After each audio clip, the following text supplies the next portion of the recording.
Halaman kemarin berapa? Halaman berapa kemarin? Kemarin halaman 39 sampai nomor berapa? Sampai nomor 8. Sekarang nomor 9. Ya, kita bacakan suratul Fatihah untuk pengarang kitab Adabul Alim wal Muta'alim. Semoga Allah memberikan ilmu yang bermanfaat dan menjadi mengalir pahalanya untuk almarhum Hadrah Syekh Hasyim Al-Asy'ari nafallahu bi fidarain bidunya wal akhirah. Al-Fatihah. A'udzubillahi minasyaitonir rajim. Bismillahirrahmanirrahim. Alhamdulillahi rabbil alamin. Ar-Rahmanir Rahim. Maliki yaumiddin. Iyyaka na'budu wa iyyaka nasta'in. Ihdinas siratal mustaqim. Siratal ladzina an'amta 'alaihim ghairil maghdubi 'alaihim waladdallin. Amin. Sekarang kitab Adabul Alim wal Muta'alim halaman 40. Wattasi'u yang ke-9. Bismillahirrahmanirrahim. Qala al-musannif rahimahullah wa nafa'a. At-tasi'u yang ke-9. Alla yu'azzima abna'ud dunya bil masih ilaihim wal qiyamu lahum illa idza kana fi jalga maslahatun tajidu ala hajil mufsadah. Yang ke-9, seorang yang sudah alim, seorang guru, artinya orang yang sudah menyelesaikan studinya, sadi sarjana, jadi ustadz, punya ilmu, dia tidak boleh mengagungkan santrinya karena dia anak pejabat. Misalnya jangan mudah memuliakan seorang santri karena dia kaya, karena dia anak pejabat, ya, wal qiyamulahum, ya, untuk keperluannya, kecuali illa ijakana fi jalga maslahah, kecuali ada maslahah, ada kepentingan yang mendesak, yang melebihi daripada kehinaan itu. Kenapa? Karena bagian daripada kemuliaan seorang guru, jangan menganggap seorang santri dia anak pejabat, anak orang kaya, dia lebih diutamakan dengan santri-santri yang lain. Ya, ini termasuk di dalam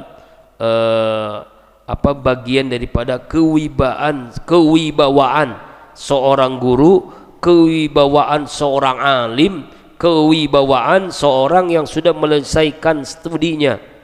Jangan sampai malah menghinakan dirinya. Oh, ini santri, bapaknya sebagai gubernur, sebagai anak presiden, sebagai anak pejabat sebagai anak konglomerat. Jangan tuh. Nah, sebagaimana diriwayatkan dalam sebuah riwayat bahwasanya jangan karena menghinakan memuliakan seorang itu karena bapaknya, ya, karena orang tuanya, tapi memuliakannya harus semuanya, baik dia orang kaya, orang miskin, anak pejabat, anak konglomerat, anak melarat, tetap sama, semuanya sama, disamakan. Kanal ulam ya Abizar, ya Aba Abdillah, yang bagi antukhlifa ilaina hatta yasma sibatiha minka lamulatta. Jadi yang dilakukan oleh seorang guru, dia mampu menjaga kewibawaan ilmunya, kewibawaan akhlaknya kepada semua santri, baik ke orang anak pejabat ataupun anak orang melarat, samakan saja, nggak boleh dimuliakan. Sebagian diriwayatkan oleh Imam Malik bin Anas, suatu ketika beliau mendatangi Raja Harun al-Rasyid untuk berkunjung ke kediamannya.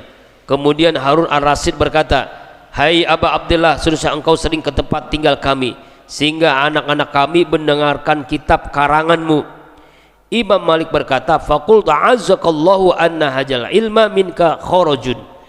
Mudah-mudahan Allah memberkahimu, sungguhnya ilmu ini telah menyebar seluruh kepada umat. Jadi bukan karena kamu, jadi nggak boleh makan. Jadi dia datang ke Raja Harun Ar-Rasyid itu bukan memuliakan anaknya itu belajar sama dia, bukan, karena memang ada keperluan, ada kepentingan. Artinya seorang ulama datang kepada pejabat itu malah jadi hina.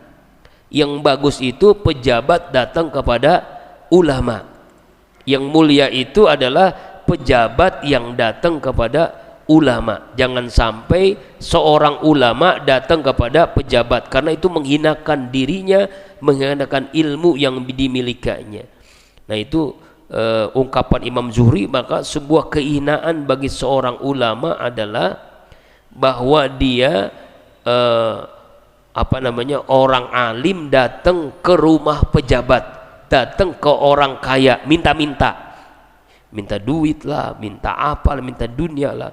Inilah sesuatu yang tidak boleh, sesuatu yang menghinakan dirinya. Ini dari sebuah syair di halaman 41, saking panjang. Kalau syair ini satu-satu ya dijelasin, tapi ini karena panjang kita langsung yang ke-10. Artinya yang ke-9 ini, jangan sampai memuliakan seorang murid, seorang santri itu karena dia anak pejabat, orang kaya. Samain aja, siapapun dia sama di hadapan Allah. Inna akramakum innallahi atqakum, sungguhnya yang paling mulia di sisi kamu adalah orang yang paling bertakwa. Dalam sebuah hadis, innallaha la yanjuru ila suwarikum wala ila asamikum wala ila amwalikum walakin yanjuru ila qulubikum wa amalikum. Sungguhnya Allah tidak melihat wajahmu, tidak melihat fisikmu, tidak melihat hartamu, tidak melihat kedudukanmu. Yang Allah lihat apa? Hati dan amalmu. Nah ini penting nih, harus diingatkan. Atau lagi kita nih kadang kala tuh ngelihat pejabat itu wah gitu ya, itu nggak boleh itu ya. Wal asir, yang ke-10 sekarang. Yang ke-10 di antara akhlak seseorang yang sudah memiliki ilmu, akhlak seseorang yang sudah menyelesaikan kuliahnya, ya, ayatakhallaqu bizuhdi fid dunya. Dia harus memiliki sifat juhud. Ya, juhud itu adalah dia memiliki dunia tapi tidak dimiliki dunia. Dia memiliki harta, dia memiliki jabatan, tapi dia tidak dikuasai oleh hartanya, tidak dikuasai oleh jabatannya. Itu boleh. Nih nanti seorang santri udah selesai kuliah, dia punya harta, punya kekayaan, punya jabatan, tapi jangan sampai kita dikuasai oleh jabatan, dikuasai oleh harta. Jadi harta itu, dunia itu di tangannya, bukan di hatinya. Jangan dikuasai, itu namanya juhud. Orang yang zuhud, orang yang juhud. Ada yang menarik pertanyaan, itu kok orang yang dekat kepada Allah kok miskin, tapi orang yang jauh dari Allah kaya. Nih ada pertanyaan ke Ustadz. Kemudian kenapa kok orang-orang yang dekat sama Allah kok miskin, susah hidupnya melarat, orang yang jauh dari Allah kok kaya? Jawabannya begini, bukan karena ininya, tapi karena memang di zaman Nabi itu ada orang-orang namanya ashabus suffah, di sahabat-sahabat Nabi yang adanya 24 jam di masjid, kaum sufi yang memang dia itu dekat kepada Allah, dekat kepada masjid, tidak pernah mencari dunia. Ya, contoh sederhana lah, merebut masjid, merebut musola. Enggak ada yang kaya kan, enggak ada yang punya mobil, enggak ada yang punya motor. Ada yang kaya juga karena dia kerja di dunia. Ya, tapi orang-orang yang pergi gelap, pulang gelap kok kaya gitu misalnya. Bukan begitu. Kita harus bedakan. Kekayaan itu, dunia itu hanya sekedar panah. Makanya kekayaan Abdurrahman bin Auf, kekayaan Utsman bin Affan, dia untuk bukan dirinya, bukan keluarganya, tapi untuk pengembangan Islam. 10 sahabat yang dijamin masuk surga, hanya seorang sahabat yang miskin, semuanya kaya raya. Kenapa kaya raya?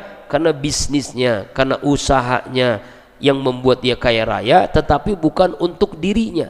Kekayaannya untuk umat, hartanya itu hanya untuk sekeperluannya.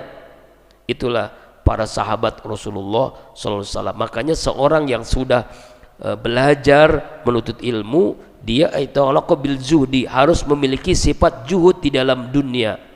Tidak boleh merasa dia paling kaya atau kekayaan itu melupakan dirinya, jabatannya dan sebagainya. Jadi sikap ketergantungan kepada dunia ini adalah sikap yang sangat hina bagi seorang yang sudah memiliki ilmu. Ketergantungan kepada harta, ketergantungan kepada jabatan, ketergantungan kepada duit, itu termasuk ustadz-ustadz, kiai-kiai yang dihinakan oleh Allah. Na'udzubillah summa na'udzubillahi min dzalik. Karena itu dalam kitab ini ya, dia diperintahkan jangan sampai menyibukkan dalam kesehariannya untuk hanya mengejar dunia, iming-iming dunia, jabatan, ya, harta, kekayaan. Jadi jangan sampai seperti itu. Qala Rasulullah wa ruya annahu sallallahu alaihi wasallam az-zaman qana'a wa zalla man tuma'a. Akan mulia orang yang qana'a, akan hina orang yang toma, orang yang serakah. Makanya coba lihat, serakah itu hurufnya selalu mangap. Pertama huruf to, mangap, to. Kemudian huruf mim, mangap. Ain apalagi, ya, mulutnya mangap, perutnya besar, ain, toma. Nah, orang yang toma itu akan dihinakan oleh Allah. Orang yang serakah akan dihinakan oleh Allah Subhanahu wa taala. Awani Syafi'i radhiyallahu anhu, dari Imam Syafi'i radhiyallahu anhu, azza ma'a, dari Imam Syafi'i radhiyallahu anhu, law awsani la aqalun nas sarafa ila zihad sa'ri man haqqa minal ulama ya biziyatil aqli wa kamalihi. Andai aku berwasiat, maka orang yang paling pintar, paling pandai adalah orang yang ahli juhud. Siapa yang berhak dibandingkan ulama, sebab mereka orang yang lebih sempurna akalnya, orang yang zuhud. Jadi orang yang paling hebat ulama akhirat, tandanya adalah ulama yang zuhud. Dia tidak butuh dunia, tapi dunia datang kepadanya. Nah, ini susah nih ya. Ya. Bahkan dalam riwayat yang lain dikatakan waqala Yahya bin Mu'az, law kanati dunya, seandainya dunia itu tabron, itu emas, itu hancur, sedangkan akhirat itu akan abadi. Ya, lakana yang begilil akil isarul hazni al baqi ala italatul fani. Sedangkan orang yang berakal itu, orang yang cerdas itu memilih apa? Yang abadi dibandingkan yang fana. Apa itu abadi? Akhirat dibandingkan dunia yang fana. Sekaya-kayanya manusia, ketika dia masuk galian 2 meter, dia hanya kain kafan aja kan. Punya emas, punya berlian, punya motor, punya mobil, tidak ikut masuk. Punya rumah yang tinggi, tidak masuk. Semuanya hanya apa? Ya, ditinggalkannya. Hanya kain kafan itulah yang menemaninya. Makanya harta itu kan ada 3. Harta yang dia makan, kita makan jadi kotoran. Harta yang kita simpan jadi warisan, bahkan jadi rebutan. Harta kita yang abadi adalah harta yang diinfakkan, disedekahkan.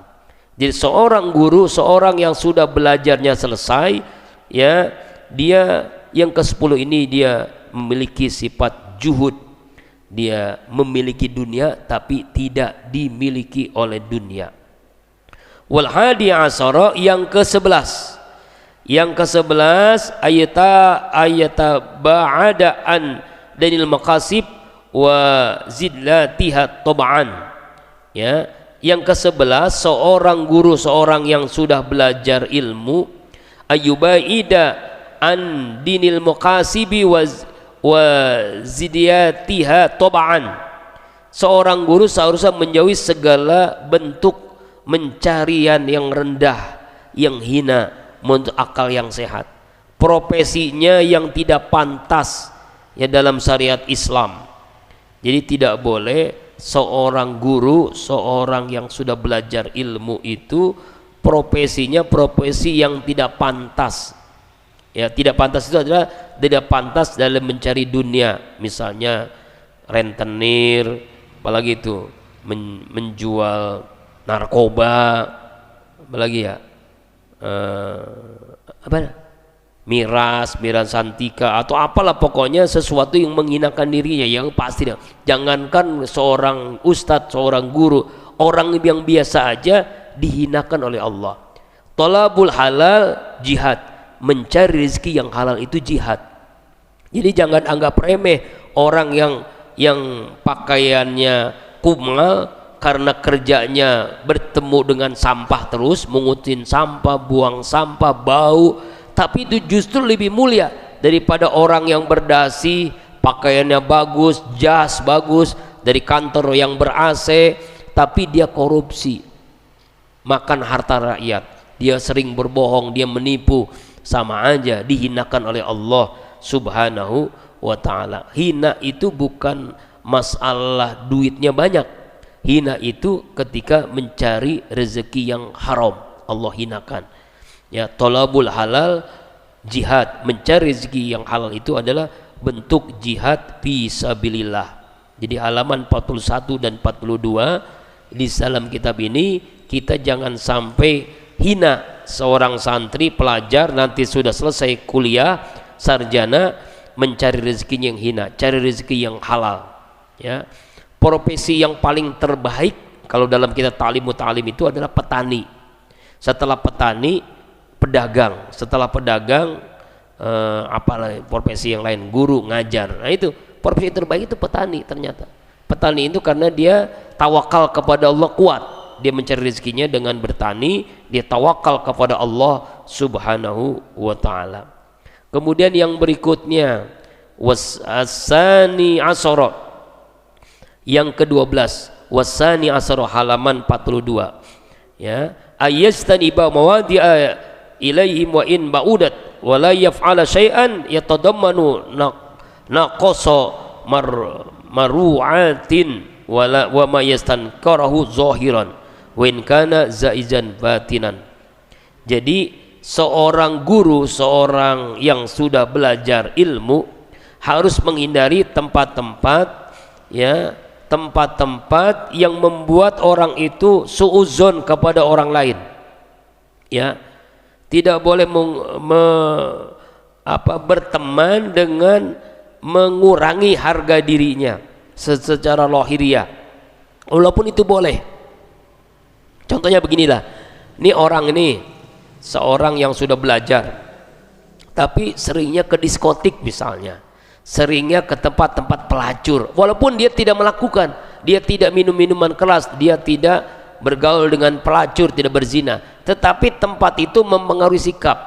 Contoh sederhana lah, misalnya kulit kambing jadi sampul Quran, ini dimuliakan. Itu kulit kambing diambil dengan tangan kanan, dicium dengan baca bismillah, ya, ditaruh di tempat yang dimuliakan.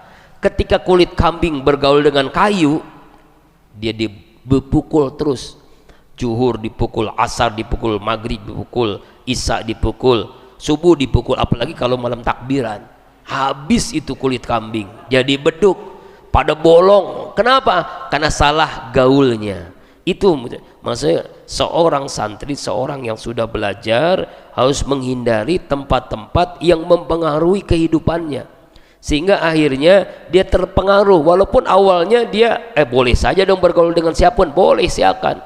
Kita bergaul dengan preman sekalipun boleh, silahkan. Bergaul dengan pelacur boleh, silahkan. Cuma kita mampu enggak bersikap, kita berada di tempat itu tidak menjadikan kita orang yang terpengaruh. Itu susah, jarang. Mungkin dari 1000 orang hanya 1 yang kuat menahannya. Ada orang yang joget, ada orang yang ciuman, orang yang berzina, ada orang yang minum. Awalnya kita nggak mau, tapi lama-lama kan setan menggoda terus, karena memang tempat setan menggoda terus. Akhirnya minum sedikit, akhirnya ada cewek, ya kan, dicium kita, dipeluk kita, wangi banget, luar biasa, ya, tergoda, akhirnya berzina. Ya udah terus, walaupun dia ilmunya tinggi, kalau tempatnya seperti itu akan mengurangi derajatnya. Inilah sampai-sampai dijelaskan seperti itu.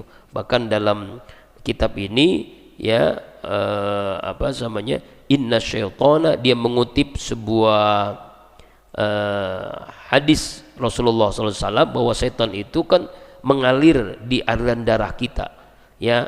Bagaimana setan itu terus menguasai diri kita, apalagi kita di tempat setan, akhirnya kita terpengaruh dengan keadaan setan. Na'udzubillahi min zalik. Kita baru sampai 12, insyaallah dilanjutkan besok hari Jumat yang ke-13. Wallahu a'lam bissawab. Ya, bi barakat